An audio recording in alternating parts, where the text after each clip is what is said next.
como en uno de los libros de bautismos que se hallan en el archivo de esta iglesia parroquial matriz de Nuestra Señora de Guadalupe, que tuvo su principio el año pasado de 1724, y a su folio 61 vuelto se halla la partida siguiente.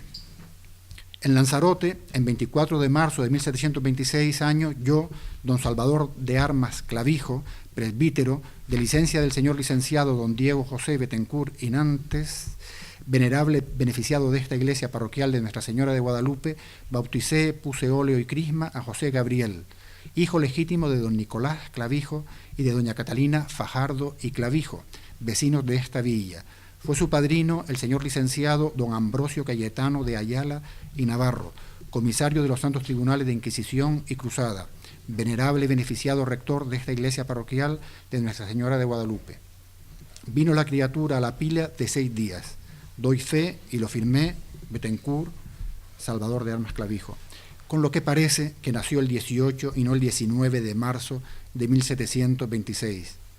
Como vemos, le cupo el honor de ser cuna de don José Clavijo a la villa de San Miguel Arcángel de Teguise, en Lanzarote. Dice Viera, en su obra citada, que nació en la isla de Lanzarote para honrarla con sus talentos, pero no aclara dónde. A pesar de que las principales propiedades de los Clavijo estuvieron desde antiguo localizadas en San Bartolomé, particularmente en el pago de Tomaren, donde poseían la extensa hacienda de San Miguel del Sobaco y su ermita. Queda bien claro en documentos que iremos revelando a medida que tratemos de establecer la rama familiar paterna del insigne polígrafo, que en la época de su nacimiento se encontraban varios miembros de ella avecindados en Teguise.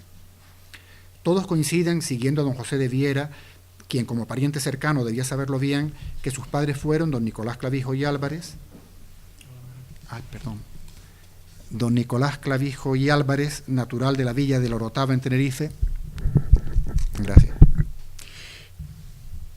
y doña Catalina Martín Fajardo, que lo era de la misma Lanzarote. Otro nombre familiar es citado frecuente y confusamente en relación con la educación primera recibida por Clavijo y Fajardo en el convento dominico de San Pedro Mártir de Canarias. Se trata de un tío a que algunos estudiosos han llegado a llamar Fray Presentado Clavijo. Podemos afirmar que el muy reverendo padre presentado en Sagrada Teología, Fray José Antonio de Clavijo, que no es otro el personaje, era hermano de don Nicolás Clavijo, padre de nuestro biografiado.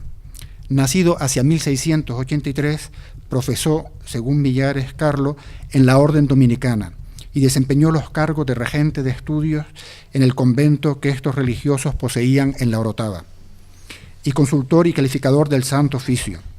Fue el primer prior del convento dominico de Teguise, Lanzarote, en el cual falleció a los 63 años de edad el 15 de mayo de 1746. Su ilustración y virtudes fueron grandes y alcanzó fama de notable teólogo y predicador. Hasta aquí las escasas noticias sobre la familia y nacimiento de don José Clavijo, nombres y fechas que, sin ser estudiados adecuadamente, han sido repetidos una y otra vez por cuantos han tratado sobre su entorno doméstico. Veamos ahora quiénes fueron sus padres.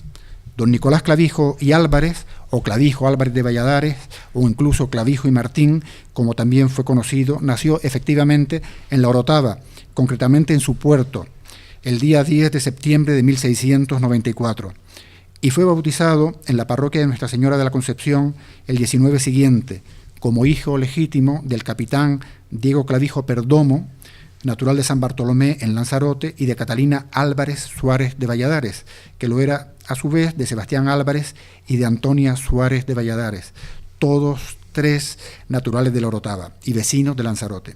En el testamento otorgado por don Nicolás Clavijo ante el escribano y notario público José Miguel Pérez, el día 10 de junio de 1742, manifiesta este: como yo, don Nicolás Clavijo y Martín, vecino de esta villa e isla de Lanzarote, una de las 7 Canarias, alguacil mayor del Santo Tribunal de Inquisición y regidor perpetuo en ella, natural del puerto de la Orotava en la isla de Tenerife, hijo legítimo del capitán don Diego Clavijo y de doña Catalina Suárez, vecinos que fueron del citado puerto. El capitán don Diego Clavijo Perdomo había nacido en 1641 y, como tantos otros lanzaroteños que arriesgaron sus vidas cruzando el océano interinsular, fue apresado por corsarios africanos y confinado en un ergástulo de Berbería, hasta que fue rescatado por su madre con la ayuda económica del resto de sus hijos. Del testamento de una de sus hermanas, María del Espíritu Santo Clavijo, otorgado el día 14 de agosto de 1674, se desprende que ésta colaboró con 6 fanegas de trigo para liberar al capitán Diego Clavijo, que se encontraba en aquellas fechas cautivo. No debió durar muchos años la forzada ausencia de nuestro personaje, ya que casó, como queda dicho, con Catalina Álvarez de Valladares, en Teguise, parroquia de Nuestra Señora de Guadalupe, el 22 de junio de 1681. El matrimonio se estableció temporalmente en La Orotava, donde Diego continuaría realizando operaciones comerciales y Catalina poseía bienes hereditarios. En la villa de Taoro nacieron sus hijos, de los que 4 alcanzaron la mayoría de edad. Nicolás, padre de Clavijo y Fajardo, fray José Antonio de Clavijo, doña María de Jesús de Clavijo y doña Antonia María de Clavijo. La familia, en permanente contacto con Lanzarote, retornó a la isla en la que el capitán Clavijo conservaba diversas propiedades de sus mayores y donde ejerció 2 distinguidos empleos reservados desde siempre para la clase de los hidalgos, los de regidor perpetuo decano y alguacil mayor del Santo Oficio. De sus hijos, Nicolás y María de Jesús se establecieron definitivamente en Eía. Fray José Antonio de Clavijo se trasladó a sí mismo a Lanzarote en calidad de primer prior del convento dominico de San Juan de Dios, al menos desde 1726, fecha de la fundación del mismo y año de nacimiento de Clavijo y Fajardo. Antonia María, como veremos luego, quedó en Tenerife, casada con el viudo don Gabriel del Álamo y Viera. El capitán Diego Clavijo Perdomo testó en Teguise cuando se encontraba enfermo el 11 de septiembre de 1728 ante el escribano Francisco José Martínez. Doña María de Jesús de Clavijo, nacida como sus hermanos en La Orotava, casó en la parroquia de Nuestra Señora de la Concepción el día 12 de noviembre de 1719 con don José Antonio de Brito y Betancourt, hijo del coronel don Pedro de Brito y Betancourt y de su mujer doña Antonia de Castro, avecindándose en Lanzarote, donde dejaron descendencia. Doña Antonia María de Clavijo, hermana asimismo de don Nicolás, permaneció en Tenerife.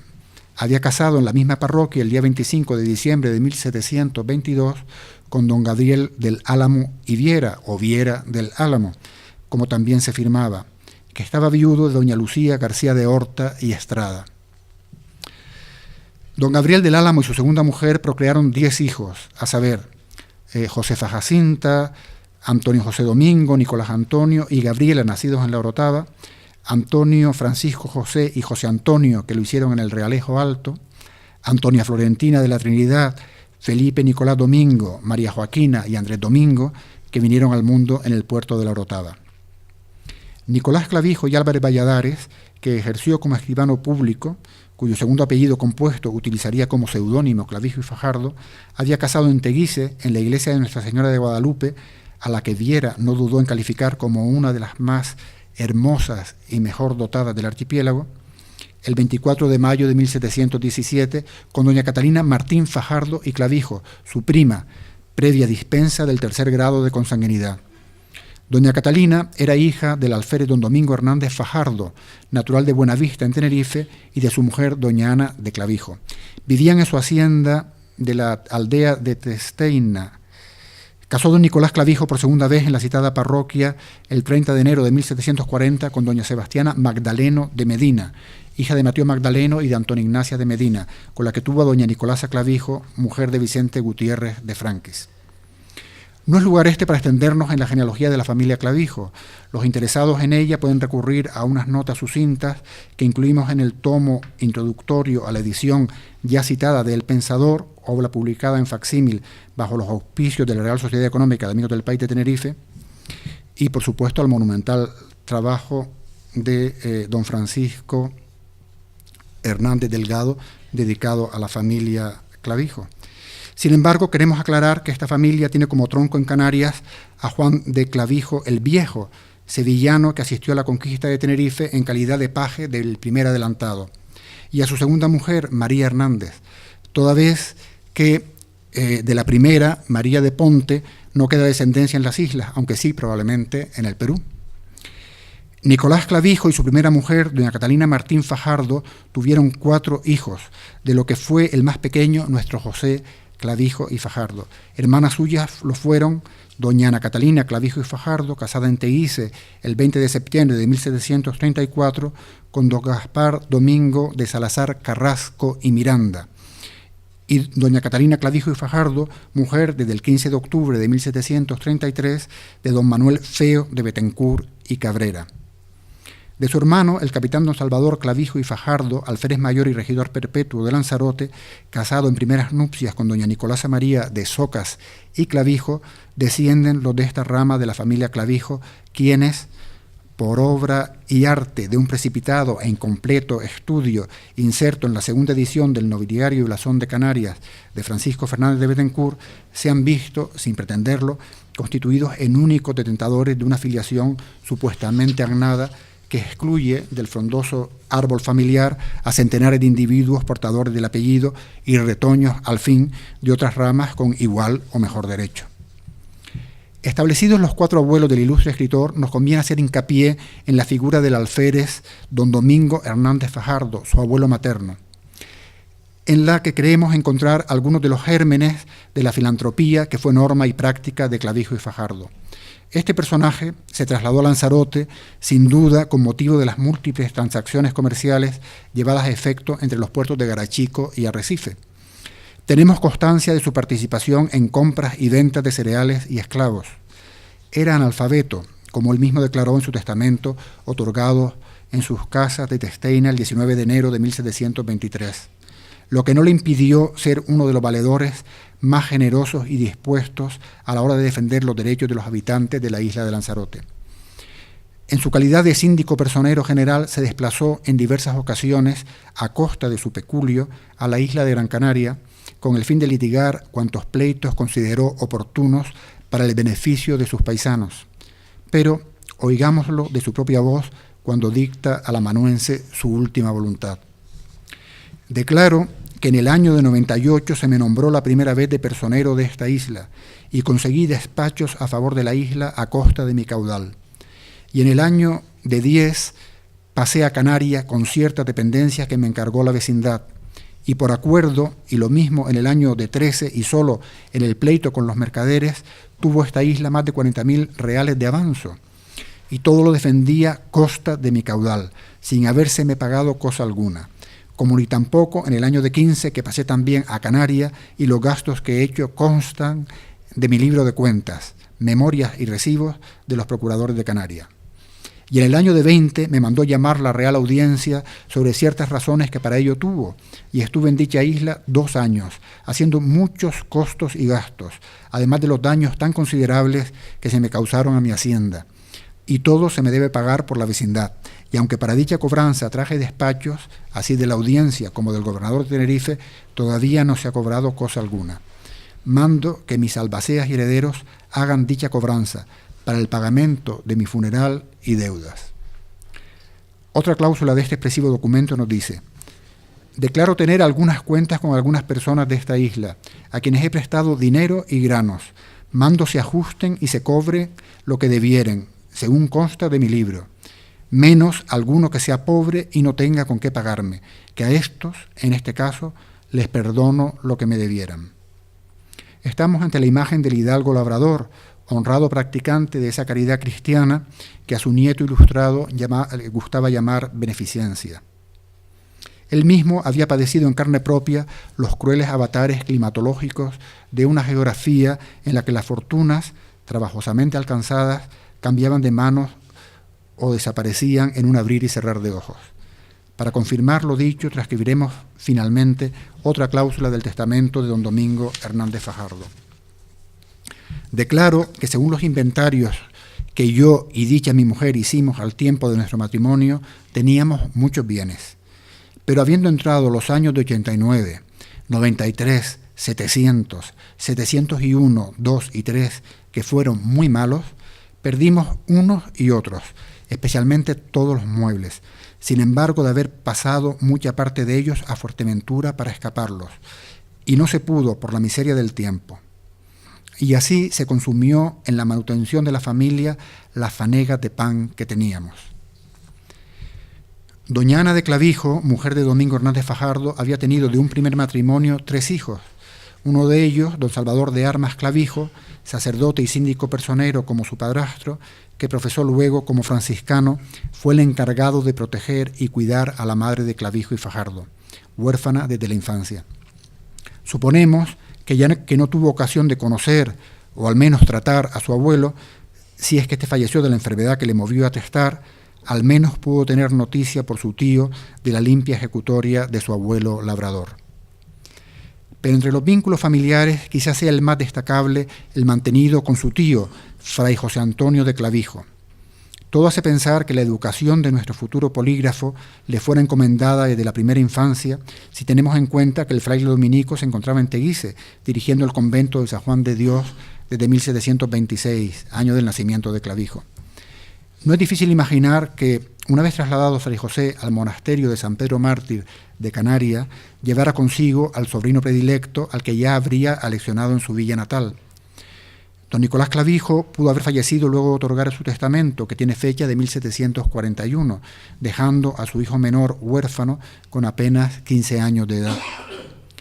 Detengámonos ahora en la figura de Fray José Antonio de Clavijo, calificador y consultor del Santo Oficio, que fue, como queda dicho, el primer prior del convento de San Juan de Dios y San Francisco de Paula de Teguise. Falleció a los 63 años de edad el 15 de mayo de 1746, mientras gobernaba con igual cargo los destinos del convento de su orden en La Orotava. Millares Carlo, en su ya citada biobibliografía, añade que fue regente de estudios en este último cenobio, que su ilustración y virtudes fueron grandes y que alcanzó fama de gran teólogo y predicador. Fray José de Clavijo fue autor de un texto latino publicado en 1717, del que se conserva un ejemplar en la biblioteca de la Universidad de La Laguna. Alejandro Cioranescu, en nota a su edición de 1982 de las Noticias de Viera, nos dice: honró con satisfacción y ternura la memoria de este singular religioso, no tanto por el cercano parentesco como por haber sido uno de los varones más sabios, más exactos, más serios, más virtuosos y más útiles de su provincia. Prior de 5 grandes casas, regente de casi todos sus principales estudios, maestro ejemplar de sus novicios, misionero del Rosario durante muchos años, gran teólogo, gran predicador, consultor y calificador del Santo Oficio, examinador sinodal y confidente de muchos obispos. En suma, uno de los hombres de mérito que han tenido este siglo las Canarias. Este fue, pues, en suma, el hombre que educó a Clavijo y Fajardo. Pocos datos poseemos de estos primeros años de Clavijo. Escribe Agustín Espinosa en su tesis doctoral, publicada por el Cabildo Insular de Gran Canaria en 1970. Junto al probo y respetable dominicano que le guió en los difíciles pasos de su iniciación cultural y educó su sediento espíritu con las sabias enseñanzas de la filosofía y estudios teológicos.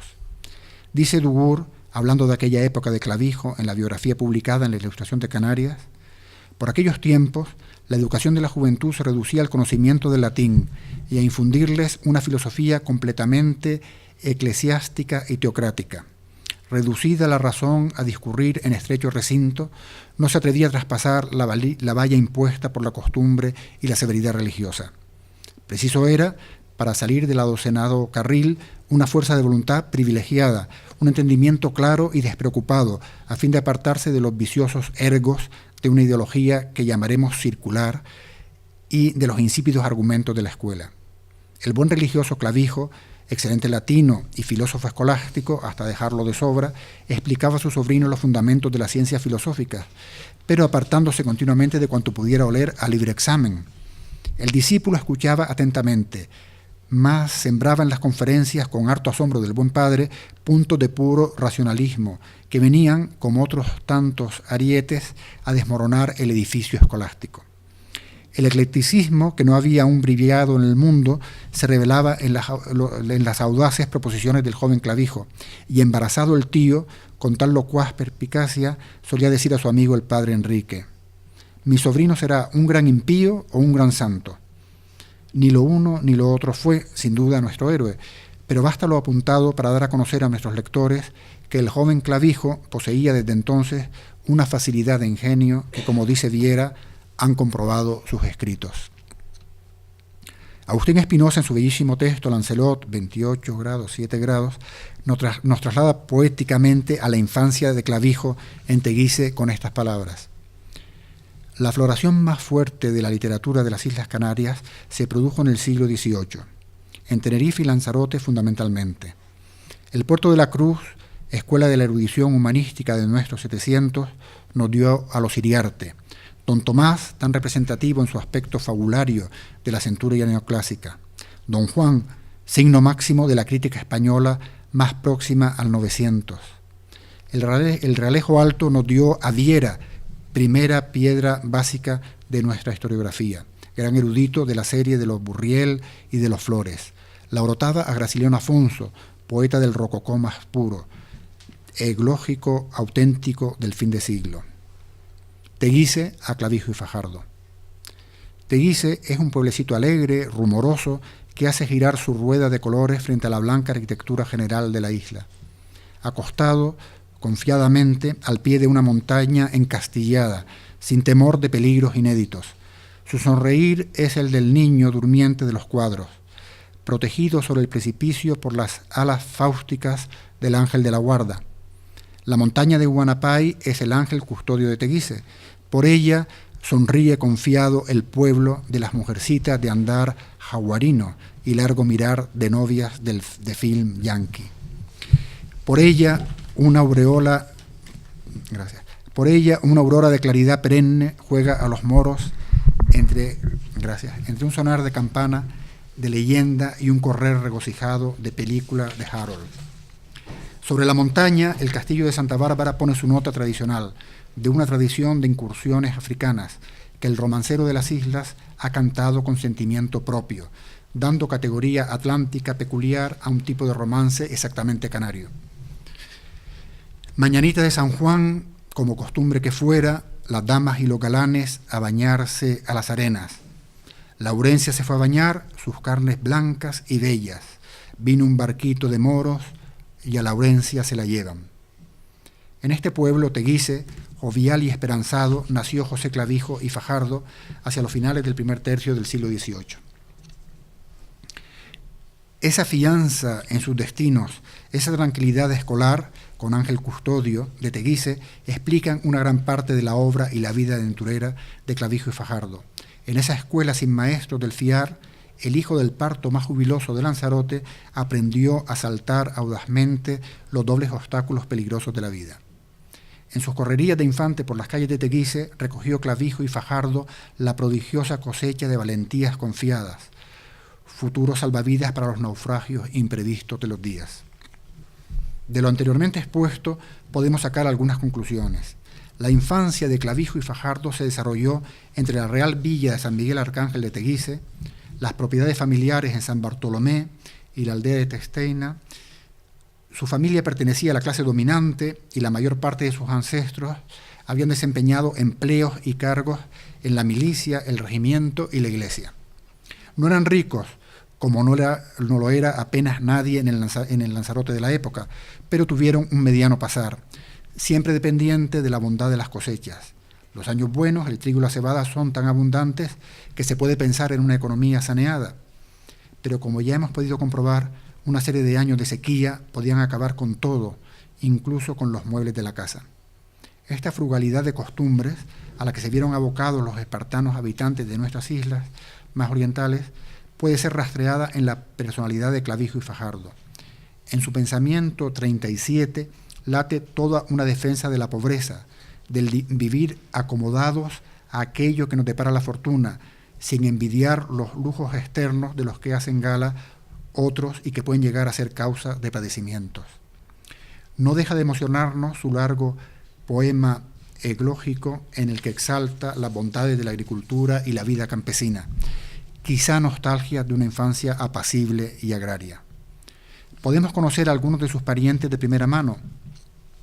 En 1764 publicó en Londres George Glass su The History of the Discovery and Conquest of the Canary Islands. En el capítulo dedicado a la descripción de los habitantes de Lanzarote, narra Glass su llegada a la isla. Cuando llegué por primera vez a Lanzarote, anclamos en el puerto del Río, desde donde inmediatamente despaché a un mensajero, un pastor que encontré allí, al gobernador, para informarle de nuestra llegada. Regresó el mismo día trayendo consigo a uno de los criados del gobernador, con un burro ensillado y una orden de que me esperaba en el pueblo de Aría.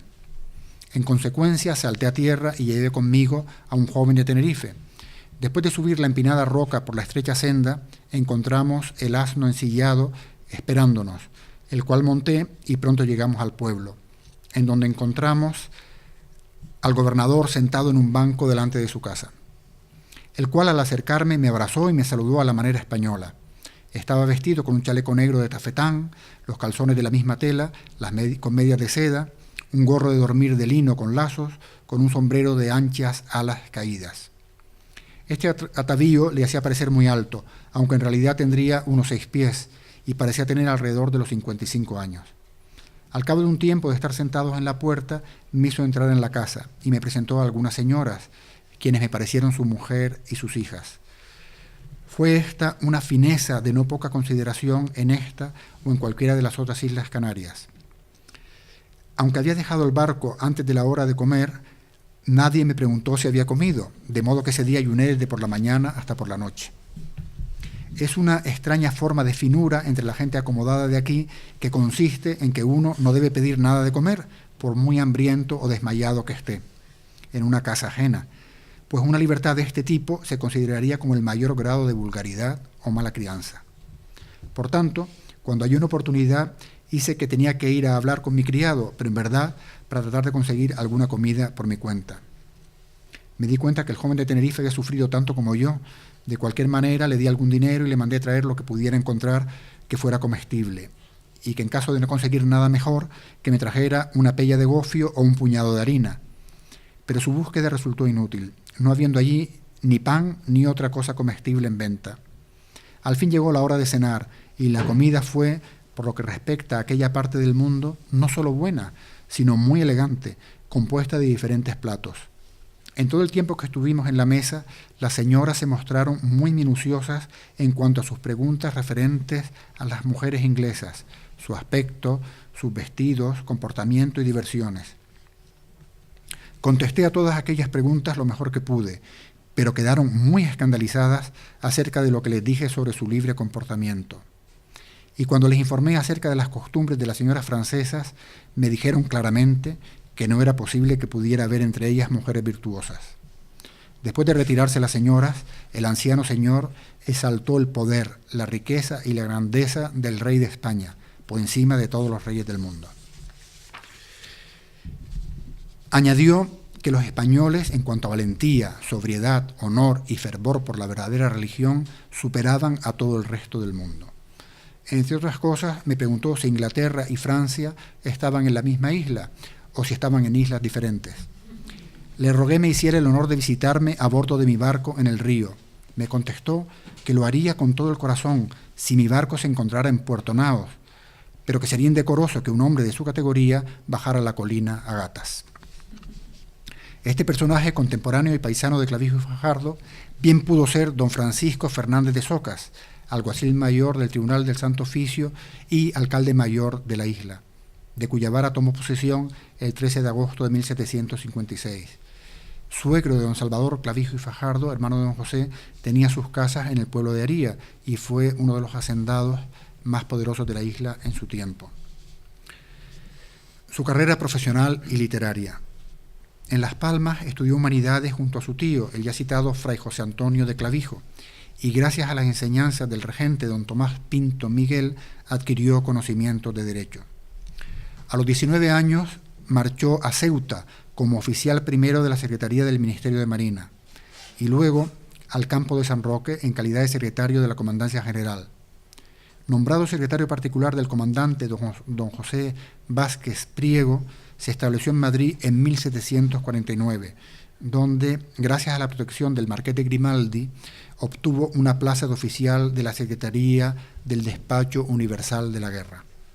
Publicó en esta ciudad, en 1755, con el seudónimo de don José Fajardo, El Tribunal de las Damas, copia auténtica de la ejecutoria que ganó la modestia en el Tribunal de la Razón, representado por las Damas Juiciosas de España, obra que fue reimpresa, aumentada el mismo año en Valencia por el Santo Hospital General, para socorrer la necesidad de sus pobres enfermos, y en Córdoba. Volvió a imprimirse en Madrid en la imprenta de Ulloa en 1792. En 1755 y 1756, y en Madrid y Sevilla respectivamente, se estamparon 2 ediciones de Pragmática del celo y desagravio de las damas, que saca a la luz don José Gabriel Clavijo y Fajardo. Posteriormente fue ayudante de guardia almacén de artillería y trasladado de nuevo a Ceuta, escribió su Estado General Histórico y Cronológico del Ejército y ramos militares de la monarquía, con distinción del pie que antes tenía y gastos que causaban al tiempo de su reducción en 1749. Incluye la creación de los regimientos y demás cuerpos, con los colores y divisas de sus uniformes, banderas y estandartes, los planos de todas las plazas y fortalezas del reino, las tarazanas, arsenales y cañones de todos los calibres, los instrumentos y utensilios de artillería e ingenieros, los sueldos y valor de todas las encomiendas de las órdenes militares, el vecindario de España, etc., que lleva fecha de 1761 en Madrid. Comenzó a publicar El Pensador siguiendo el modelo de Spectator, de Addison y Steele, y firmado con otro de sus heterónimos, don José Álvarez y Valladares, en 1762 en los talleres que Ibarra regentaba en la Villa y Corte. 2 tomos más de esta obra vieron la luz al año siguiente, y el resto a partir de su vuelta a Madrid después de 1767. Según el Liceo Izquierdo, el propio Clavijo había definido este semanario como sátira de la nación, que se esforzaba en realizar con elegancia de forma lícita y laudable, animado por el afán de contribuir a la moralización de la sociedad de su tiempo. Viajó por España y Francia, país este último donde conoció a Georges-Louis Leclerc, conde de Buffon, y a otros célebres pensadores de la época. El día 1 de febrero de 1763, Clavijo fue nombrado para ocupar la plaza de oficial del archivo de la primera Secretaría de Estado, en sustitución de don José Marcos Benito, y al año siguiente, el 12 de junio, advertido por el marqués de Grimaldi de que no ponga los pies en él, y mucho menos en la Secretaría hasta que el rey tome providencia con su empleo, si se persuadiese que no es acreedor de subsistir en él, como lo estoy yo, de su descabellada conducta y del poco aprecio que hace de su reputación. Retornó a Madrid probablemente en 1767, año en el que volvió a publicar El Pensador. Poco después fue designado por Campomanes oficial mayor para la correspondencia de los asuntos relativos a la ocupación de las temporalidades de los jesuitas expulsos. En 1770 lo designó Carlos III director de los Reales Teatros, de los Reales Sitios, y sucedió a don Tomás de Iriarte en la dirección del Mercurio Histórico y Político, labor que realizó hasta 1779. Al crearse el Real Gabinete de Historia Natural, la plaza de formador de índices pasó a ocuparla en 1777, y 9 años más tarde fue ascendido a segundo director del mismo centro y a director en abril de 1798, cargo en el que fue jubilado en 1802. En 1800, Carlos IV lo nombró miembro del Tribunal de la Contaduría Mayor del Consejo de Hacienda. Ese mismo año también fue admitido como individuo de mérito en la Real Sociedad Económica de Amigos del País de Gran Canaria e ingresó en las Academias de Historia Natural de Berlín y de Copenhague. Otras obras suyas que permanecen inéditas o se hallan en paradero desconocido son Diccionario Castellano de Historia Natural con sus acepciones en castellano, latín y francés, Catálogo Científico de las Producciones y Curiosidades del Real Gabinete de Historia Natural y Medios para hacer útil para la prosperidad de la nación española el Real Gabinete de Historia Natural. De entre las traducciones que llevó a cabo, habría que citar, antes que otras, la Historia Natural General y Particular, escrita en francés por el conde de Buffon, intendente del Real Gabinete y del Jardín Botánico del Rey Cristianísimo y miembro de las Academias Francesa y de las Ciencias, que pasa por ser una de las más bellas producciones de las prensas del príncipe de los impresores españoles, don Joaquín Ibarra, y posteriormente de su viuda. También son suyas la Feria de Valdemoro, zarzuela impresa por el citado Ibarra en 1764, inspirada, según Leandro Fernández de Moratín, en Il Mercato di Monfregoso de Goldoni, El Vanaglorioso, comedia en prosa, Sainete Nuevo, Beltrán en el Serrallo, El Heredero Universal, tradujo La Andrómaca de Racine, El Barbero de Sevilla de Beaumarchais, Diccionario de las herejías, errores y cismas del abate Pluquet, publicado en 1792, Los jesuitas, reos de lesa majestad divina y humana, y conferencias y discursos sinodales sobre las principales obligaciones de los eclesiásticos, con una colección de cartas pastorales sobre diferentes asuntos del obispo de Clermont, Juan Bautista Massillon. Tentativa de autorretrato. Yo, señor mío, soy de genio taciturno, pensador y nimiamente delicado. La menor cosilla en orden a las costumbres, a la política, al idioma o a cualquiera de aquellas que miran a la sociedad, a la vida, a las artes y a las ciencias, excita mi imaginación, y sin saber cómo ni por dónde me hallo a cada instante con el cerebro lleno de ideas, que unas veces me alegran, otras me entristecen y siempre tienen en ejercicio mi pensamiento. Lo peor del caso es que, por aquel rato que me dura el entusiasmo, que no son pocos, todo cuanto pienso me parece excelente.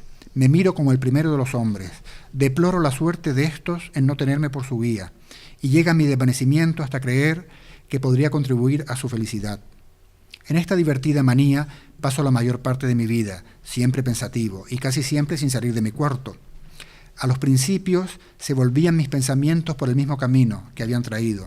Llegaban otros que ocupaban el lugar de los primeros, y no despidiéndose estos, ni los que les seguían sin dejar sucesión, se iban borrando en mi memoria al arribo de los nuevos huéspedes las ideas que habían excitado sus abuelos. No le pareció bien este método a mi amor propio, que en cada especie olvidada creía haber perdido un tesoro. Mudé de sistema. Empecé a trasladar al papel todas las quimeras y todas las necedades que pasaban por mi fantasía, y gracias a este cuidado me hallo hoy con un registro general de cuanto he pensado de algunos años a esta parte. He leído a mis amigos algunos de mis pensamientos. Noté que no les ponían mal semblante, y no necesitó más mi vanidad para querer darlos a la prensa. Es verdad que deseaba algo más. Quería que me dijesen que era lástima no imprimirlos, que sería sensible no saliesen al público, y que éste tendría fundado motivo de quejarse de mi flojedad. Esto y mucho más han logrado otros casi de mi calibre, si hemos de creer a ciertos prólogos, y no sería milagro sucediese lo mismo conmigo, pero no he sido tan dichoso. El que más me ha lisonjeado se ha contentado con decirme, mascando y meneando la cabeza: no es del todo malo, hay algunas cosillas tolerables, y esa expresión que hubiera desalentado a cualquiera otro ha bastado para determinarme a salir a la vergüenza. Créame, vuestra merced, señor público, yo no sé estar ocioso. Leer, pensar y escribir es mi ocupación y mi entretenimiento, y sería cosa dura almacenar escritos en que quizá pueda vuestra merced hallar utilidad si se le comunican. Este es el motivo de imprimir mis pensamientos. Se entiende, el que quiero que vuestra merced crea. En confianza bien podría dar otros motivos no tan especiosos, pero más sinceros. Diría que escribo porque me da la gana. Ya dije a vuestra merced que soy de genio delicado, taciturno y pensador. Añado ahora que las horas del día que tengo libres las empleo en examinar toda clase de gentes. Tan presto me introduzco en una asamblea de políticos como en un estrado de damas. Ni en uno ni en otro paraje hago traición a mi querido silencio, con lo que quedan aquellos muy satisfechos de que he estado encantado de sus máximas, y persuadidas estas a que salgo absorto de su hermosura. Dejo a todos contentos con su vanidad y logro mi designio. Visito los teatros, los paseos y las tiendas. Entablo mis diálogos con el sastre, el zapatero y el aguador. La Puerta del Sol me consume algunos ratos, y en estas escuelas aprendo más en un día que pudiera en una universidad en 10 años. Verme en una conversación es cosa de comedia, porque aborrezco la murmuración. Y, como por desgracia, casi todas las conversaciones se reducen a despedazar al prójimo, si tengo precisión de asistir a ese abominable espectáculo, me entristezco, sudo, pateo, me muerdo los labios y no tengo otro consuelo que el de estar imaginando cómo ridiculizar y avergonzar a esta maldita raza de murmuradores que tienen apestada la España. Esta y otras debilidades de mi genio me tienen en un tormento continuo. En fin, por desgracia mía, yo soy tan sensible, especialmente en orden a aquellos males que turban la sociedad, que no puedo mirarlos sin dolor. Y tan simple que mi filosofía pierde los estribos y me tomo una pesadumbre tal y tan buena cuando contemplo el estado actual de los hombres, como si todos ellos fueran mis hijos, o yo tuviese comisión particular para proteger la virtud, las artes, el buen gusto y la razón, con lo que paso la vida más triste y más afligida del mundo. Yo no me considero nacido para mandar a los hombres, ni estos me parecen tales que merezcan la pena y afanes que cuesta el mandarlos. Los asuntos del gobierno, su plan, ni sus máximas tampoco me inquietan, ni tientan mi curiosidad. Amo a mis reyes como fiel vasallo y a mi patria como buen hijo. Yo soy un pasajero en la nave del mundo. Pretendo hacer en ella mi viaje, pero no mandarla, ni fiscalizar a los que tienen ese cargo. Gobiérnenla quien quiera y del modo que guste. Todo me es indiferente, como naveguemos tranquilos. Los grandes empleos no se hicieron para mí, ni yo soy a propósito para los pequeños. Aquellos no me son accesibles y cuando lo fuesen, quizá no serían compatibles con mi filosofía y tendría precisión de desalojar ella o ellos. Hasta aquí me he mostrado por el lado en que mi figura es regular, pero falta ver el reverso de la medalla. Considéreme vuestra merced, pues, raro, delicado, sin contemplación, pagado de mi dictamen, engreído con un cierto mérito, que me he figurado y finalmente haciendo tanta vanidad de mi filosofía como pudiera un príncipe de sus títulos y de sus estados. Y concluirá vuestra merced que soy como los demás hombres, ni más ni menos, esto es, un compuesto de vicios y de virtudes. En su pensamiento 37 creemos encontrar un fragmento que contribuye a conformar este retrato autobiográfico cuando escribe: no se pasó mucho tiempo sin que determinase mi viaje, para cuyo fin vendí mis tierras y mis derechos, sabiendo bien que un indiano, para navegar en Madrid, ha de comprar hasta los vientos, y el lastre de su bajel no ha de ser de piedra, ni hierro. En fin, al cabo de muchos trabajos llegué a esta corte, donde por más de 6 meses no hice sino ver, admirar y maldecir. Yo me creía fuera de mi elemento, los hombres me parecían otros, aunque las mujeres las mismas. Grandes empresas, grandes cosas, misterios en mozos, travesuras en viejos, cardenales, ministros, generales y 1000 cosas nuevas para un hombre nacido donde no hay fortuna. El subrayado es de Clavijo. Válgame Dios, decía yo dentro de mí, qué mundo tan diferente este viejo, qué multitud de empleos y recursos para los buenos. Aquel que nace con espíritu fogoso puede decir, voy a ser general. El que se siente con entendimiento claro y despejado puede sonar directamente en el ministerio. El que se conoce inútil para la campaña o el gabinete o para todo puede aspirar a otra cosa que yo me sé y no quiero decir. Nada de esto hay en mi pobre tierra. Allí no hay más que hacer que comer, dormir y poetizar. Renuncio. Renuncio para siempre a un país donde faltan la esperanza y el aplauso, 2 grandes móviles de la virtud heroica. Me pareció preciso ir a tomar un baño en los países extranjeros, lo que emprendí luego, y fue tal el baño que salí de él enteramente pelado, pero con ínfulas de embajador, en Francia o Inglaterra, que fueron los teatros de mis más prolijas especulaciones. Para abreviar, considéreme vuestra merced y a vuelta de mis viajes, y si vuestra merced me hace el honor de figurarme bien peinado y provisto de encajes, créame también cargado de libros y mapas, que aunque erré el camino de la fortuna, lo erré como ciego y no como borracho. He pasado muy buenos ratos en ciudades y cortes, donde se vive cómoda y alegremente. He gozado de 2 saludables elementales, que son sanidad y dinero, y tenía también la dulce ilusión de la esperanza, que mostraba entre rosas y jazmines, tinteros de ágata y polvos de oro. Mas, oh fiero desengaño, mundo falso, de tan sabrosas ideas vine a pasar los más amargos tragos. Pobre y desvalido, necesité pretender a pie y sin apoyo. Todos los días bajaba mi fermento y a los 6 meses me vi tan humilde y abatido que casi de rodillas imploré en la peor parte de Indias un empleo. Pero ni esto pude conseguir por mi mala suerte o mis zapatos sucios.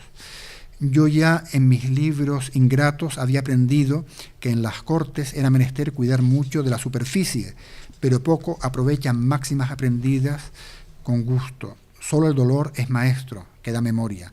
Si mis zapatos sucios tuvieron mucha parte en mi desgracia, ¿qué remedio? Comprar mi bayeta negra y mi cepillo, pero ya era tarde porque había llegado el tiempo fatal de llevarlos rotos o remendados. Y en Madrid causa más asco la pobreza que la porquería. Crueles aprietos. Ya uno de estos cocodrilos de Madrid que no lloran, sino ríen después de haberse comido su hombre, me había tragado todo el resto de mi sustancia. Ya entre mi posadero y yo nos habíamos comido los vestidos y encajes, y el buen varón de Bielefeld estaba en una tienda de aceite y vinagre bajo mi palabra de honor. Todo me faltaba, menos un amigo verdadero, único privilegio de la pobreza, el cual me sacó de mi posada y me puso en la sublime habitación que tengo, sujetándome a una estrechísima economía, mal que siempre he temido, como la apoplejía o hidropesía. Este es mi estado actual, en el cual no puedo decir que voy tirando, sino encogiendo. Retratos. Si de alguno de los miembros del denominado Grupo de los Ilustrados Canarios, cuyos retratos ha estudiado la doctora Carmen Fraga González, se conservan varias láminas y óleos, de don José Clavijo y Fajardo tan solo conocemos su semblante gracias a una pequeña y excelente miniatura que quizás se deba a la mano de Joaquín de Insa, 1736-1811, y a su copia a la témpera realizada por el prebendado don Antonio Pereira Pacheco y Ruiz, celoso perpetuario del aspecto físico de los isleños célebres. Este último retrato, inserto en el nuevo Can Mayor o constelación canaria del firmamento español en el reinado del señor don Carlos IV, de don José de Viera y Clavijo, ilustra la sexta estrella que viene descrita con la siguiente octava. ¿Qué cuerpo celestial, cual astro fijo, puede ensalzar sus sabias producciones si se compara a don José Clavijo, redactor de un Mercurio no prolijo, glorioso traductor de los bufones, a quien 3 reinos dan por privilegio la dirección del gabinete regio? Un retrato nos muestra el busto de un caballero casi obeso, ya en la madurez, que usa peluca empolvada y viste casaca azul bordada en oro con cuello de vueltas rojas y chaleco de brocado. El rostro denota carácter, los ojos claros y el entrecejo fruncido. Los labios parecen conservar aún cierta tersura no exenta de sensualidad. La miniatura de Pereira, como ya se dijo, es copia de la que conservaban los herederos de su sobrino, don Rafael Clavijo y Socas, en su casona Palacio de la Laguna, donde reunieron algunas de las piezas que constituirían más tarde la magnífica colección de retratos que poseyó esta familia y que pasó luego en la primera mitad del siglo XIX a la casa de Clavijo en la calle de la Marina de Santa Cruz de Tenerife. Entre ellos figuraban desde luego 3 retratos del general de Marina don Rafael Clavijo y Socas, uno de cuerpo entero de mano de don Luis de la Cruz y Ríos, que actualmente se encuentra depositado en el Museo Naval, otro de medio cuerpo del mismo autor, conservado por sus familiares en Madrid, y un tercero que fue hace años atribuido a Goya sin fundamento alguno y que probablemente sea también obra del citado Joaquín de Insa. No cabe duda que Pereira Pacheco se sirvió de estos originales para obtener subversiones que representan al general Clavijo y a su tío, el ilustre Clavijo y Fajardo. Ya en el siglo XIX, una copia fotográfica de la miniatura de Pereira fue puesta a disposición de José Masí para que grabara en madera el estampón cuya lámina acompaña la biografía de Clavijo y Fajardo escrita por don José Desiderio Dubourg para la Ilustración de Canarias. Don Joaquín de Insa y Aiza nació en Ágreda, obispado de Tarazona, hacia 1736. Era pues 10 años más joven que Clavijo y Fajardo. La Fuente Ferrari definió su trabajo como estimable pero discreto, de dibujo correcto y técnica empastada. Fue retratista de la nobleza y de los grupos de poder madrileños. Yo creo que podríamos pasar a uno de los acontecimientos más significativos de la vida de Clavijo, el denominado caso Clavijo, que dio pie a lo que ha comentado Félix de la obra de Goethe. damos la palabra a Viera. Hallábase de oficial del archivo de la primera Secretaría del Estado y su despacho en 1764, cuando un monstruo salido de la Francia vino a perturbar su destino y a interrumpir sus útiles tareas. Llamo monstruo, no sin razón, a aquel Pedro Caron de Beaumarchais, tan conocido en toda Europa por sus tramas, sus procesos, sus aventuras, sus escritos, sus comedias y sus talentos. Y él mismo ha sido el que en un alegato forense cargado de jactancias y de imposturas no dudó publicar en París, año de 1774, todo el daño que había ocasionado a nuestro Clavijo, haciéndose en Madrid el Don Quijote de una hermana que aspiraba a su mano. Fácil le hubiera sido a Clavijo el refutar una novela tan llena de ficciones que Wolfgang Goethe, poeta alemán, creyó haber hallado en ellas argumento bastante para su tragedia alemana que intituló El Clavijo, y que se haya traducido en francés por Messier Friedel, pero quiso más dar al mundo el raro testimonio de su cristiana filosofía y generosidad, haciendo representar en el Teatro de los Reales Sitios y de Palacio, del cual era a la sazón primer director, una comedia del mismo Beaumarchais, intitulada El Barbero de Sevilla.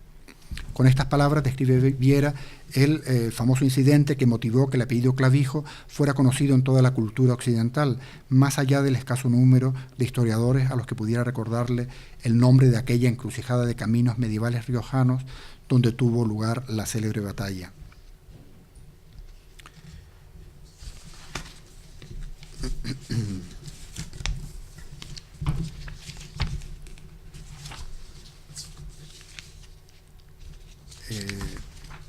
¿Te parece que lea el proceso, el asunto de Beaumarchais? ¿O paso directamente? Ya ha pasado una hora. Ah, sí, creo que sí. Pues 10 minutitos más. 10 minutitos más. Muy bien. Pues, como es más conocido, paso directamente a intentar resumirles este asunto. Como saben, Clavijo había conocido en Madrid a dos hermanas francesas, hermanas del famoso Pedro Caron de Beaumarchais, un personaje muy interesante del siglo XVIII francés, que fue el autor del Barbero de Sevilla, que popularizó la ópera de Mozart, y cuyo argumento utilizó, la historia que contó de esos supuestos amores o verdaderos amores de Clavijo con su hermana, utilizó posteriormente Goethe. En esa obra, la hermana del joven poeta alemán, procede de que la hermana del joven poeta alemán, Wolfgang Goethe, que apenas cuenta 25 años y ya posee un bien ganado prestigio en su país, y fuera de él ha organizado un grupo entre sus amigos que se reúne una vez por semana. Inventan un juego en el que se forman parejas. El caso es que Goethe tiene que escribir en poco tiempo una obra, y esa obra, según Ricardo Baroja, conforme a los estatutos de la sociedad que preconizan la lectura de algo nuevo y notable en cada sesión, el joven poeta lleva las memorias de Beaumarchais, recién publicadas en París, y lee el apéndice que se refiere a la aventura amorosa de María Luisa Caron con don José Clavijo y Fajardo. Escuchada con curiosidad y comentada durante largo tiempo, los contertulios dan a entender que lo relatado por el autor francés puede tomarse por una fantasía que merece los honores de ser llevada al teatro. Isabel le dice a su eventual esposo, en este juego de estos jóvenes, si en vez de ser tu mujer fuera tu novia, te suplicaría que escribieras un drama con ese argumento. Y Goethe le responde, para demostrarte que la misma persona puede ser esposa y amante, te prometo escribir el drama que me pides en 8 días. Lo leeré aquí la semana que viene. 8 días más tarde, tal y como había prometido, el drama estaba escrito. La reseña del argumento, en versión de María Rosa Alonso, es como sigue. En el acto primero, Clavijo y su amigo Carlos dialogan.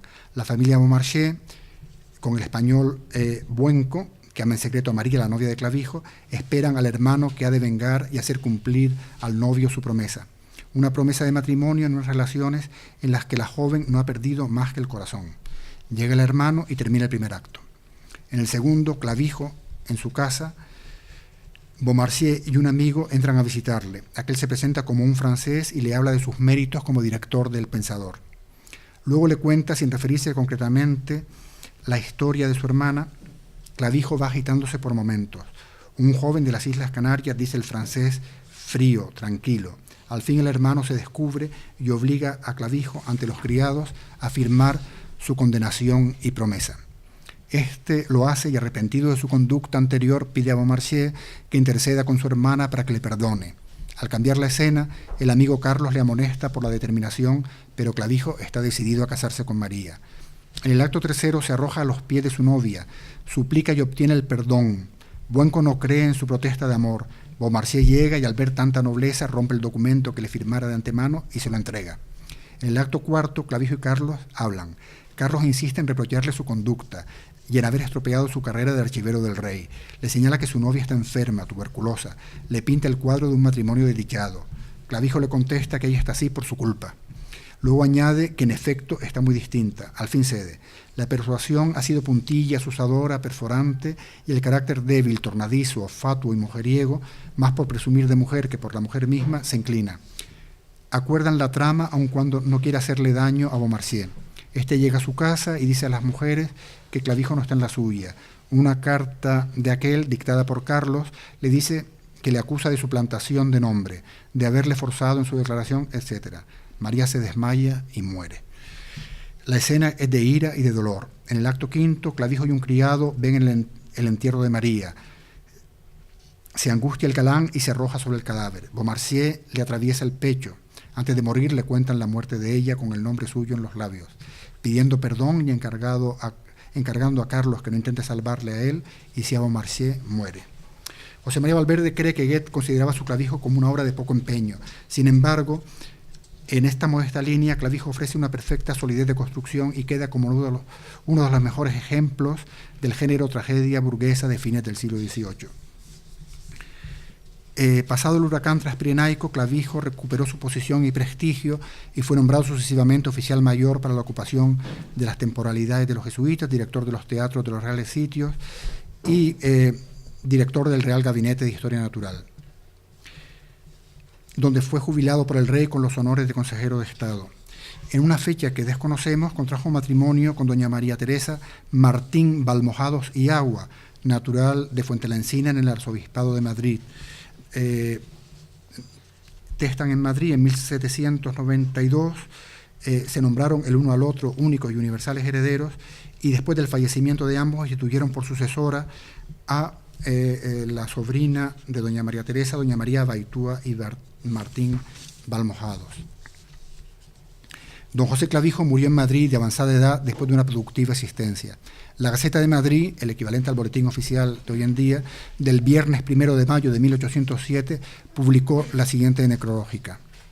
El día 3 de noviembre pasado falleció a la edad de 80 años don José Clavijo y Fajardo, director jubilado del Real Gabinete de Historia Natural, con honores del Consejo de Hacienda, individuo de las Academias de Historia Natural de Berlín y de Copenhague y de la Sociedad de Amigos del País de la Isla Canaria. Sirvió a Su Majestad desde el año 1745 en distintos empleos y comisiones de la mayor importancia, hasta que en 1802 se dignó Su Majestad jubilarlo con su sueldo y honores en atención a su avanzada edad y a sus muchos y buenos servicios. En su juventud publicó la obra intitulada El Pensador y otras varias. Merecieron aprecio entre nacionales y extranjeros. Hizo varias traducciones del francés y finalmente la de la Historia Natural del Conde de Buffon, tan estimada de los sabios. Y dejó escrito en latín y francés un diccionario de historia natural que sería muy útil que se diese a la luz. En el discurso de su vida no cesó de dar pruebas de su gran mérito literario y del más ardiente celo por el servicio de Su Majestad, ejercitando en el retiro en que vivió las virtudes cristianas, entre las cuales sobresalió especialmente su caridad con los pobres. En conclusión, no hemos pretendido otra cosa que intentar aportar algunos datos que contribuyan al conocimiento de la biografía de don José Clavijo y Fajardo. Sabemos ahora algo más sobre su infancia y educación en las islas. Hemos creído ver en el origen de su filantropía, en ese compasivo amor al pueblo, al pobre pueblo, como él lo llama, tal y como expresa Agustín Espinosa, el ejemplo del generoso comportamiento con sus compatriotas de que hicieron gala su abuelo y su tío, ambos personeros generales que comprometieron seriamente sus fortunas personales en la defensa de los derechos de la isla en que habitaban. La instrucción recibida de su tío, Fray José de Clavijo, uno de los hombres más valiosos de su siglo y también más desconocidos, no fue el fruto de un aleccionamiento eventual en el convento de San Pedro Mártir de Las Palmas, sino que podemos afirmar que fue el resultado de una larga permanencia junto a él desde su infancia en Teguise. Sigue pendiente de estudio su larga estancia en la corte, sus viajes al extranjero, el día a día de su carrera profesional e incluso la localización de su tumba, de la tumba en que reposan sus restos en una desconocida iglesia madrileña. Los estudios históricos, particularmente biográficos de nuestro archipiélago, no han hecho más que comenzar.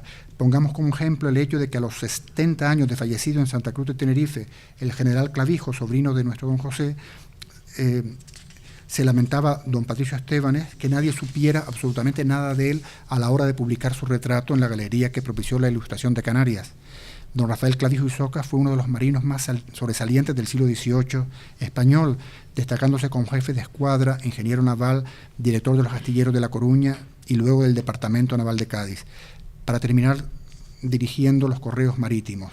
De él dijo el barón Alexander von Humboldt: es un hombre distinguidísimo, que merece pertenecer a una familia como la suya. Hemos admirado la dársena que está construyendo. En toda España no hay albergue tan hermoso como el nuevo correo que tiene en construcción. Muchas gracias a todos por su asistencia y su atención. Buenas noches.